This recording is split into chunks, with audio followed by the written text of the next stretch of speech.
Hello and welcome to all dear students. मैं कुलदीप एक बार पुनः आपका स्वागत करता हूं अपने इस यूट्यूब चैनल पर तोमर एकेडमी की तरफ से।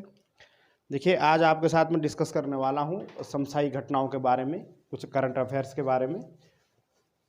ज़्यादा समय ना लेते हुए शुरू करता हूं, लेक्चर को शुरू करता हूं।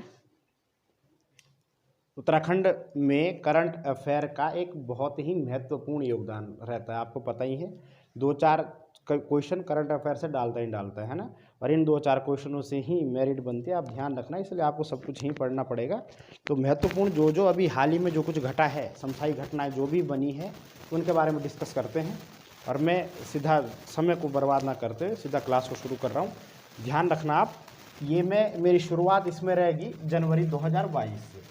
पूरी प्रॉपर मैं आपको इसके बारे में वीडियो लेक्चर दूंगा जनवरी 2022 से। जनवरी में जो कुछ महत्वपूर्ण घटनाएं घटी है अभी हाल ही में, उन सब के बारे में एक नज़र डाल लेते हैं। और हमारे पेपर के दृष्टिकोण से अति महत्वपूर्ण होने वाला है, और इन सब के आप नोट्स जरूर तैयार करें, है ना। चलिए शुरू करते हैं।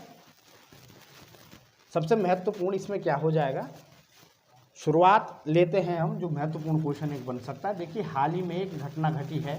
क्वेश्चन नंबर फर्स्ट इसको हम देख लेते हैं। हाल ही में इसरो के जो अध्यक्ष हैं उनको कार्यकाल समाप्त हो गया, तो इसरो के नए अध्यक्ष बन चुके हैं। तो प्रश्न आएगा कि इसरो के नए अध्यक्ष किसको बनाया गया है, कौन नियुक्त हुए हैं। तो आप ध्यान रखना, इसरो के नए अध्यक्ष जो अभी नियुक्त हुए हैं उनका नाम है doctor S Swaminath. Doctor S Swaminath. Doctor S Swaminath नए इसरो के क्या बने हैं, अध्यक्ष बने हैं। नए अध्यक्ष डॉक्टर एस स्वामीनाथ को बनाया गया है इसरो के। अति महत्वपूर्ण क्वेश्चन है, ध्यान रखना। Doctor S Swaminath. Doctor S Swaminath ने इससे पहले इसरो के जो अध्यक्ष थे के सिवान, आपको पता होगा इनका नाम, के सिवान इससे पहले इसरो के अध्यक्ष थे। उनका कार्यकाल पूरा हुआ था 14 जनवरी 2022 को इनका कार्यकाल पूरा हुआ था, शुक्रवार है ना। 14 जनवरी 2022 को शुक्रवार था, उस दिन इनका कार्यकाल पूरा हुआ। तो इनके बाद जो अगले इसरो के अध्यक्ष बने हैं डॉक्टर एस स्वामीनाथ हैं। हाल ही का क्वेश्चन है, अति महत्वपूर्ण क्वेश्चन है। ये बहुत ही प्रसिद्ध क्या है, रॉकेट वैज्ञानिक है। बहुत ही प्रसिद्ध रॉकेट वैज्ञानिक हैं, ध्यान रखिएगा, रॉकेट वैज्ञानिक हैं। और इसरो के नए अध्यक्ष बनने के साथ साथ ही ये ध्यान रखना आप, अंतरिक्ष विभाग के ये क्या है, भारतीय अंतरिक्ष विभाग के डॉक्टर एस स्वामीनाथ अंतरिक्ष विभाग के सचिव हैं। अंतरिक्ष विभाग के क्या हैं, ये सचिव हैं। और साथ ही साथ ये ही अंतरिक्ष आयोग के अध्यक्ष भी हैं। अंतरिक्ष आयोग के अध्यक्ष भी हैं। एक बार मैं फिर इसको रिवाइज करता हूँ। आयोग के अध्यक्ष क्या बोला मैंने, कि डॉक्टर एस स्वामीनाथ नए इसरो के अध्यक्ष बने हैं। के सिवान इससे पहले थे। के सिवान का कार्यकाल 14 जनवरी 2022 को पूरा हुआ था। उसके बाद जो अगले इसरो के नियुक्त हुए हैं अध्यक्ष डॉक्टर एस स्वामीनाथ। ये एक प्रसिद्ध रॉकेट वैज्ञानिक हैं, साथ ही साथ अंतरिक्ष विभाग के सचिव भी हैं और अंतरिक्ष आयोग के अध्यक्ष भी हैं। ध्यान रखिएगा आप। अब थोड़ा इसरो के बारे में आपको बता दूं। इसरो की full form Indian Space Research Organisation. भारतीय अंतरिक्ष अनुसंधान संगठन। ध्यान रखना, भारतीय अंतरिक्ष अनुसंधान संगठन। इसकी स्थापना अगर पूछ लें आपसे तो इसका आप याद रखना, इसरो की स्थापना कब हुई थी। इसरो की स्थापना हुई थी 15 अगस्त 1969 को। और इसका जो हेडक्वार्टर है, इसका मुख्यालय है, वो आपके कहाँ है, कर्नाटक के बेंगलोर में। कर्नाटक के बेंगलुरु। ध्यान रखना, इसका मुख्यालय कहाँ है, बेंगलुरु में है। और विक्रम साराभाई इसके प्रथम अध्यक्ष थे, ये भी ध्यान रखना आप। वर्तमान समय पर कौन है, डॉक्टर एस स्वामीनाथ। बहुत ही महत्वपूर्ण क्वेश्चन है, करंट का, पेपर में पूछा जा सकता है। चलिए आगे देखते हैं महत्वपूर्ण क्या बन सकता है। LCL, दूसरा महत्वपूर्ण क्वेश्चन आप ध्यान रखना। LCL, LCL की फुल फॉर्म मैं आपको बता दूं। LCL की फुल फॉर्म होती है legends cricket league, legends cricket league. तो प्रश्न बनेगा कि हाल ही में लीजेंड्स क्रिकेट लीग की एम्बेसडर किसे बनाया गया है। क्या प्रश्न बनेगा कि हाल ही में महिला LCL या महिला लीजेंड्स क्रिकेट लीग की एम्बेसडर किसे नियुक्त किया गया है। तो आप ध्यान रखना, लीजेंड्स क्रिकेट लीग की जो हाल ही में जिसे एम्बेसडर नियुक्त किया गया है उनका नाम क्या है। उनका नाम आपको ध्यान रखना है, उनका नाम है झूलन गोस्वामी। झूलन गोस्वामी महिला है, झूलन गोस्वामी। अब इसके बारे में आपको बताऊं कि LCL दरअसल होता क्या है। तो LCL आप ध्यान रखना, जो क्रिकेट से संन्यास ले चुके हैं खिलाड़ी, अगर उनको फिर भी खेलने की इच्छा है तो उनके लिए LCL का गठन किया गया है कि लीग चलाई जाती है रिटायर हुए खिलाड़ियों के लिए। तो महिला LCL की जो एम्बेसडर अभी हाल ही में नियुक्त किया गया है, झूलन गोस्वामी को लिख लेना। अति महत्वपूर्ण क्वेश्चन होगा LCL लीजेंड्स क्रिकेट लीग, यानी कि जो संन्यास ले चुके हैं क्रिकेट से उनके लिए इस लीग का क्या करा जाता है, इस टूर्नामेंट रखा जाता है। चलिए तीसरे क्वेश्चन पर आते हैं। कुछ महत्वपूर्ण क्या बन सकता है। तो तीसरे क्वेश्चन ये महत्वपूर्ण बनता है कि आपको पता है कि विश्व पर्यटन दिवस कब मनाया जाता है भाई, सॉरी राष्ट्रीय पर्यटन दिवस कब मनाया जाता है। राष्ट्रीय पर्यटन दिवस, राष्ट्रीय पर्यटन दिवस। तो ध्यान रखना, राष्ट्रीय पर्यटन दिवस मनाया जाता है 25 जनवरी को। राष्ट्रीय पर्यटन दिवस 25 जनवरी को मनाया जाता है। अब ये महत्वपूर्ण करंट में क्यों बनेगा, तो आप ध्यान रखना, प्रश्न बन सकता है कि हाल ही में मनाए गए राष्ट्रीय पर्यटन दिवस की थीम क्या थी। थीम पूछ लेता है, इसकी थीम क्या थी। हाल ही में मनाए गए राष्ट्रीय पर्यटन दिवस की क्या थी, थीम पूछ लेता है। ये महत्वपूर्ण हो जाएगा, पर्यटन दिवस की थीम पूछ सकता है आपसे। तो ध्यान रखना, इसकी थीम थी ग्रामीण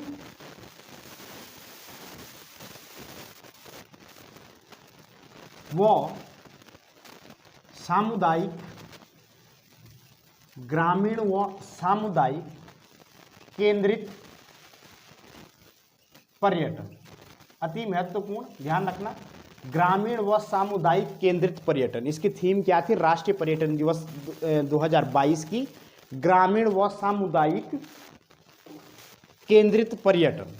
ग्रामीण व सामुदायिक केंद्रित पर्यटन, ध्यान रखना, ये महत्वपूर्ण हो जाएगा। ठीक है। और एक चीज मैं आपको और बता दूं, राष्ट्रीय पर्यटन दिवस तो 25 जनवरी को मनाया जाता है, जबकि अगर अंतर्राष्ट्रीय पर्यटन दिवस पूछ ले तो अंतर्राष्ट्रीय पर्यटन दिवस, अंतर्राष्ट्रीय पर्यटन दिवस, अंतर्राष्ट्रीय पर्यटन दिवस मनाया जाता है 27 नवंबर को। ध्यान रखना, 27 नवंबर को क्या मनाया जाता है, सॉरी 27 सितंबर को। 27 सितंबर को क्या मनाया जाता है, अंतर्राष्ट्रीय पर्यटन दिवस। 27 सितंबर को अंतर्राष्ट्रीय पर्यटन दिवस मनाया जाता है। ठीक है, जो राष्ट्रीय मनाया जाता है 25 जनवरी को। तो हाल ही में जो मनाया गया उसकी थीम क्या थी, ग्रामीण व सामुदायिक केंद्रित पर्यटन। चलिए आगे महत्वपूर्ण क्या बन सकता है देखते हैं। 3 क्वेश्चन हमने कवर कर लिए हैं, चौथे क्वेश्चन को देखते हैं एक बार। चौथा क्वेश्चन देखिए, 25 जनवरी की अभी बात चल रही थी पर्यटन दिवस की, तो 25 जनवरी पे एक दूसरी अन्य महत्वपूर्ण एक घटना घटी है हाल ही में, उसके बारे में थोड़ा डिस्कस करता हूं कि क्या हुआ। प्रश्न बनेगा कि हाल ही में किस कथकली नृत्यांगना का निधन हुआ है। हाल ही में किस कथकली नृत्यांगना का निधन हुआ है। क्या बोला मैंने, कथकली नृत्यांगना का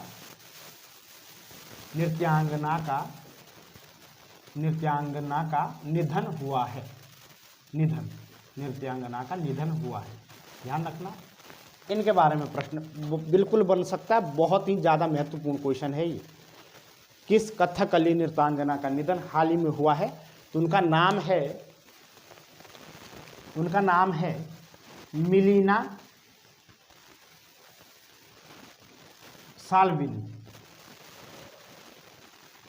मिलीना साल्विनी नाम की एक कथकली नृत्यांगना थी, जिनका हाल ही में क्या हुआ है, निधन हुआ है, मिलीना साल्विनी। अब मैं आपको एक चीज़ बता दूं, इनका भारत से कुछ ऐसा कोई लिंक नहीं है कि इनका जन्म भारत में हुआ है, विदेशी नागरिक है, लेकिन हमारे पेपर की दृष्टि से क्यों महत्वपूर्ण बन जाती है वो मैं आपको बता देता हूँ। देखिए, मिलीना साल्विनी का जन्म 1933 में इटली में हुआ था। इटली की नागरिक है, इटली में हुआ था। फिर उसके बाद ये भारत आई। भारत में केरल में इन्होंने कथकली नृत्य की शिक्षा ग्रहण की, और केरल से कथकली नृत्य की शिक्षा ग्रहण करने के बाद ये चली गई पेरिस, और पेरिस में इन्होंने एक स्कूल खोला। उस स्कूल में ये क्या करती थी, कथकली भारतीय शास्त्रीय नृत्यों की शिक्षा देती थी बच्चों को। तो इनके इस कार्य से प्रभावित होकर भारत सरकार ने 2019 में मिलीना साल्विनी को क्या पद्मश्री पुरस्कार से सम्मानित किया है। तो आप ध्यान रखना, महत्वपूर्ण इसलिए बन जाता है कि इनको पद्मश्री मिल चुका है भारत की तरफ से 2019 में मिलीना साल्विनी को। और क्या थी ये, एक कथकली नृत्यांगना थी, जिनकी अभी 25 जनवरी 2022 को पेरिस में क्या हो गई, मृत्यु हो गई। और इनको भारत सरकार ने 2019 में क्या दिया है, पद्मश्री दिया है। ठीक है, ध्यान रखना आप, महत्वपूर्ण बन जाता है। ये सारी चीज़ें महत्वपूर्ण है। निधन वगैरह कोई किसी क्षेत्र में कोई विशेष अनुभव रखता है, उस क्षेत्र के व्यक्तियों के बारे में अक्सर उत्तराखंड क्वेश्चन पूछता है। उत्तराखंड क्या, सेंटर भी करंट अफेयर में ये सब चीज़ें पूछता है। आगे देख लेते हैं महत्वपूर्ण क्या बन सकता है। तो हमने शायद 5वां क्वेश्चन आएगा भाई, 5वां क्वेश्चन देखते हैं। तो प्रश्न बनेगा कि हाल ही में प्रधानमंत्री नरेंद्र मोदी जी ने वीर बाल दिवस मनाने की घोषणा कब करी? किस दिन को वीर बाल दिवस, पीएम मोदी ने किस दिन को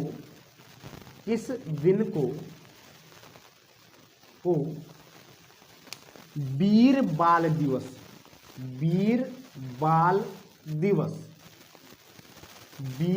दिवस मनाने की घोषणा करी है? बहुत ही ज़्यादा महत्वपूर्ण क्वेश्चन हो जाएगा, डबल स्टार करके लिखना। वीर बाल दिवस कब मनाया जाएगा? प्रधानमंत्री मोदी जी ने इसकी घोषणा करी। तो ध्यान रखना, हर वर्ष 26 दिसंबर को वीर बाल दिवस मनाया जाएगा। 26 दिसंबर को क्या मनाया जाएगा? वीर बाल दिवस मनाया जाएगा। इसका मैं स्पष्टीकरण करता हूं कि क्यों मनाया जाएगा। तो ध्यान रखना, वीर बाल दिवस मनाने के पीछे तात्पर्य क्या है। वीर बाल दिवस इसलिए मनाया जाएगा कि आपको पता है सिखों के 10वें गुरु हुए थे। सिखों के 10वें गुरु गोविंद सिंह जी, है ना, गुरु गोविंद सिंह। इनके पुत्र थे। इनके पुत्रों को श्रद्धांजलि देने के लिए, श्रद्धांजलि स्वरूप मोदी जी ने, प्रधानमंत्री जी ने वीर बाल दिवस मनाने की घोषणा करी है। अब गुरु गोविंद सिंह के पुत्र कौन थे उनके बारे में मैं आपको बता दूं। तो ध्यान रखना, गुरु गोविंद सिंह के 4 पुत्र हुए थे। 4 पुत्र थे। उन चारों का नाम मैं आपको बता देता हूं, जिनमें सबसे बड़ा था अजीत सिंह। दूसरे नंबर पर था फतेह सिंह। तीसरे नंबर पर था जोरावर सिंह। और चौथा इनका पुत्र था जुझार सिंह। इनमें से दो को मुगलों ने दीवार में चुनवा दिया। बहुत अत्याचार हुए थे इन पर, है ना। तो इन्होंने प्राणों का न्योछावर किया था अपने देश के लिए, है ना। तो ध्यान रखना, इनके याद में क्या मोदी जी ने इनको श्रद्धांजलि देने के लिए वीर बाल दिवस 26 दिसंबर को मनाया जाएगा। साथ ही साथ एक महत्वपूर्ण चीज़ और ध्यान रखना, आपको पता है बाल दिवस कब मनाया जाता है? 14 सितंबर को। और वीर बाल दिवस कब मनाया जाएगा? 26 दिसंबर। ठीक है, महत्वपूर्ण क्वेश्चन बन सकता है। चलिए आगे देखते हैं, आगे क्या महत्वपूर्ण बन सकता है।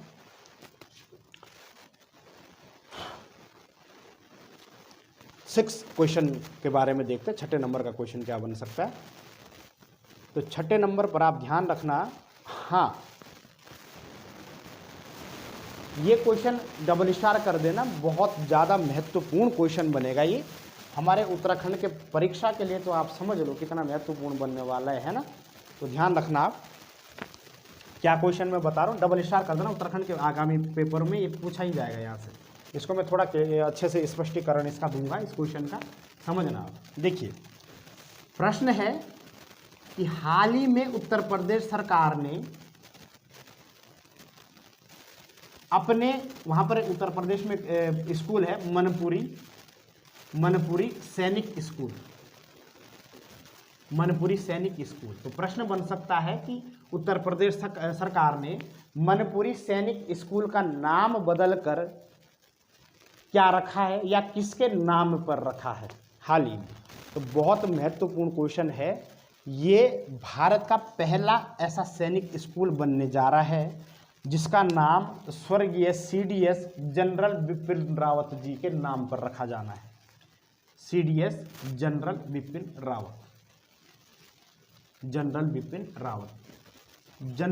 रावत जी के नाम पर इस मनपुरी सैनिक स्कूल का नाम रखा गया है उत्तर प्रदेश सरकार द्वारा। मैं इसलिए आपको ये इसलिए बता रहा हूँ, महत्वपूर्ण में इसलिए बता रहा हूँ क्योंकि आपको पता है जनरल बिपिन रावत जी शहीद हो चुके हैं। और हमारे उत्तराखंड की दृष्टि से क्यों ये महत्वपूर्ण बनते हैं, क्योंकि ये हमारे उत्तराखंड से ही है। और आपको पता है उत्तराखंड के अधिकतर बच्चों ने ना इनके बारे में डिटेल लेनी, शायद ली नहीं होगी, छोड़ दी होगी, पर आप ध्यान रखना यहाँ से प्रश्न जरूर बनेगा। तो मैं आपको बता देता हूँ, जनरल बिपिन रावत साहब, CDS जनरल बिपिन रावत, इनके बारे में मैं आपको कुछ विशेष जानकारी देने जा रहा हूँ जो शायद आज तक आप लोगों ने इसको छोड़ दिया होगा। पर छोड़ना नहीं, यहाँ से क्वेश्चन बनेगा उत्तराखंड में जरूर, यहाँ से एक नया क्वेश्चन बनेगा। पहला क्वेश्चन बनेगा कि जनरल बिपिन रावत जी का जन्म कब हुआ था। तो जन्म ध्यान रखो आप, इनका जन्म अति महत्वपूर्ण है। इनका जन्म 16 मार्च 1958 को, उस समय उत्तर प्रदेश के पौड़ी गढ़वाल और हमारे वर्तमान में उत्तराखंड के पौड़ी गढ़वाल में हुआ था। तो ध्यान रखना 16 मार्च 1958 को पौड़ी गढ़वाल में इनका जन्म हुआ है। पौड़ी गढ़वाल के ये नागरिक हैं, ध्यान रखना, वहाँ के थे। जन्म 16 मार्च 1958 पौड़ी गढ़वाल। मृत्यु इनकी हाल ही में हुई, आपको पता है 2 महीने पहले 8 दिसंबर 2021 को इनकी मृत्यु हुई हेलीकॉप्टर हादसे में। कहाँ पर? तमिलनाडु के कन्नौर में। ठीक है, ध्यान रखना, तमिलनाडु के कन्नौर में इनकी क्या हुई? मृत्यु हुई हेलीकॉप्टर क्रैश होने के कारण, हेलीकॉप्टर दुर्घटना में। ये भारत के पहले क्या है? CDS है, पहले CDS हैं। साथ ही साथ CDS बनने से पहले ये भारत के 27वें जल सेना के अध्यक्ष थे। 27वें जल सेना के अध्यक्ष, जल सेना के अध्यक्ष भी रह चुके हैं। 27वें जल सेना के क्या रहे? ये अध्यक्ष रहे हैं, ध्यान रखना। सॉरी, बिग मिस, थल सेना के अध्यक्ष, क्या बोल रहा हूँ, जल सेना नहीं, थल सेना के अध्यक्ष, 27वें थल सेना के अध्यक्ष रहे हैं भाई, है ना, 27वें थल सेना के अध्यक्ष। ठीक है, आर्मी चीफ है ना। बाकी पहले CDS और 27वें थल सेना के अध्यक्ष रहे हैं जनरल बिपिन, सॉरी मेरे मुंह से निकल गया था, थल सेना के अध्यक्ष थे ये। ठीक है, ध्यान रखना। जन्म 16 मार्च 1958 को पौड़ी गढ़वाल, मृत्यु 8 दिसंबर 2021 को तमिलनाडु के कन्नौर में हेलीकॉप्टर क्रैश होने के कारण। और ये भारत के पहले CDS और इससे पहले ये 27वें थल सेना के अध्यक्ष थे। बहुत महत्वपूर्ण, चलो ये क्वेश्चन बन सकता है। ठीक है, इनके बारे में ध्यान रखना। महान व्यक्तित्व है हमारे उत्तराखंड का जनरल बिपिन रावत, स्वर्गीय शहीद जनरल बिपिन रावत, है ना। चलिए आगे देखते हैं। प्रश्न बन सकता है कि हाल ही में किस देश ने अपनी राजधानी को चेंज किया है। बहुत बहुत बहुत महत्वपूर्ण, हाल ही में किस देश ने अपनी राजधानी को चेंज किया है, या फिर इस तरीके से बोल लो, जितना नंबर का क्वेश्चन है, छठा सातवां जो भी है, तो ध्यान रखना। हाल ही में इंडोनेशिया ने अपनी राजधानी को कहाँ चेंज किया। इंडोनेशिया जो आपको पता है देश है, ये आप सब स्टार क्वेश्चन है, ऐसे प्रश्न उत्तराखंड हमेशा पूछता है, ठीक है। इंडोनेशिया ने हाल ही में अपनी राजधानी को परिवर्तित किया है, और इंडोनेशिया की पहली राजधानी थी जकार्ता। प्रश्न आएगा भाई इंडोनेशिया ने अब अपनी राजधानी कहाँ बनाई है, तो इंडोनेशिया ने जो अपनी राजधानी बनाई है वो बनाई है नूसंतारा नामक जगह। नूसंतारा इंडोनेशिया में एक जगह है, नूसंतारा शहर है, वहाँ पर नूसंतारा को इंडोनेशिया ने क्या बनाई, अपनी नई राजधानी बनाई है नूसंतारा। ये सब इस पूरे टॉपिक का जनरल बिपिन रावत वाला और ये आपका इंडोनेशिया की राजधानी परिवर्तन वाला, ये दो सबसे महत्वपूर्ण क्वेश्चन हैं। इंडोनेशिया ने अपनी राजधानी को चेंज करा है, पहले जकार्ता इनकी राजधानी थी, अब क्या है नूसंतारा, ठीक है। 2019 से इनकी स्कीम चल रही थी राजधानी को परिवर्तित करने की, जनवरी 2022 में चेंज हुई है। अब जो इंडोनेशिया की राजधानी है नूसंतारा, मैं बार बार बोलूँगा सबसे महत्वपूर्ण क्वेश्चन है नूसंतारा, वहाँ की क्या है अब इंडोनेशिया की राजधानी है, बहुत महत्वपूर्ण। और आज का लास्ट एक क्वेश्चन आप अगर चाहो तो देख लो, मैं बता देता हूँ। प्रश्न देखते हैं दूसरा, 7वां 8वां जो भी है। अगला क्वेश्चन, हाल ही में किस यूनाइटेड यूनियन टेरिटरी है ना, हाल ही में किस यूनियन टेरिटरी को केंद्र शासित प्रदेश को केंद्र सरकार ने जिला सुशासन सूचकांक में डाला है। प्रथम है ना, जिला सुशासन सूचकांक में डाला है, प्रश्न किस तरीके से बनेगा, प्रथम है ये देश का, ठीक है। हाल ही में किस हाल ही में किस यूनियन टेरिटरी यानी कि केंद्र शासित प्रदेश जिला सुशासन सूचकांक में डाला गया है। तो आप ध्यान रखना ये कौन सा यूनियन टेरिटरी है, ये है जम्मू एंड कश्मीर। जम्मू एंड कश्मीर के 20 जिलों को केंद्र सरकार ने जिला सुशासन सूचकांक के अंतर्गत डाला। सुशासन तो आप समझ रहे हो ना, कि शासन व्यवस्था को ठीक करने के लिए, है ना। अब जम्मू कश्मीर की हालत आपको पता ही है। तो गृह मंत्री आपके जो हैं अमित शाह जी, उन्होंने ये पूरा वो बनाया है, रणनीति बनाई है, और इसके तहत पहला केंद्र शासित प्रदेश है भारत का जिसको जिला सुशासन सूचकांक में डाला गया है हाल ही में, जम्मू कश्मीर। और वहाँ के कितने जिले, 20 जिलों को डाला गया है, ठीक है। बाकी अन्य क्वेश्चन मैं आपको देता हूँ कल। तो अगर आप ये चाहते हो कि मैं ये करंट अफेयर की सीरीज को जारी रखूँ तो आप इस वीडियो को देखें, लाइक करें, शेयर करें और प्रतिक्रिया दे, कमेंट देखिए, है ना, समझ आया कि नहीं आई, सारे क्वेश्चन आप नोट कर लेना, सारे महत्वपूर्ण बन जाते हैं। चलिए आज के लिए इतना बहुत है। तो बाकी उत्तराखंड में आने वाले जितनी भी पेपर है तैयारी में लगे रहो। इस बार उत्तराखंड में भरमार है ना एग्ज़ाम्स की, कामयाबी मिलेगी, मेहनत करोगे तो ज़रूर मिलेगी। इसी के साथ आज इस क्लास को मैं एंड करता हूँ। चलिए, जय हिंद, जय भारत, वंदे मातरम।